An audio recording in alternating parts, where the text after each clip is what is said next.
அருமையானவர்களே, இயேசு கிறிஸ்துவின் நாமத்தில் வாழ்த்துக்கள். இந்த நாளுக்கான தேவனுடைய வார்த்தை ஏசாயா 62 அதிகாரம் வசனம் 8. இனி நான் உன் தானியத்தை உன் சத்துருக்களுக்கு ஆகாரமாக கொடேன் என்று கர்த்தர் சீயோனை பார்த்து சொல்லுகிறார். ஏன் அப்படியானால் அதுவரையிலும் அவருடைய தானியம் சத்துருக்களின் கையிலே போயிருக்கிறது.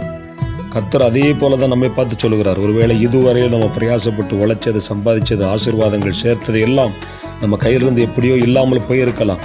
ஐயோ, எல்லாம் போய்விட்டதே, நான் வெறுமையாகிவிட்டேனே என்று கவலைப்படுகிறீர்களா?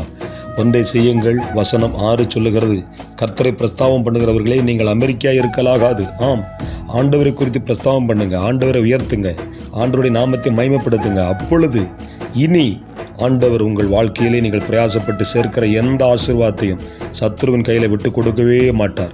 இதுவரை இழந்திருக்கலாம், இனி இழக்க மாட்டீர்கள். இதுவரை நஷ்டமாக இருக்கலாம், இனி நஷ்டமாக மாட்டீர்கள். ஆண்டவர் தாமே இந்த வார்த்தைகளால் உங்களை ஆசீர்வதிப்பார். God bless you.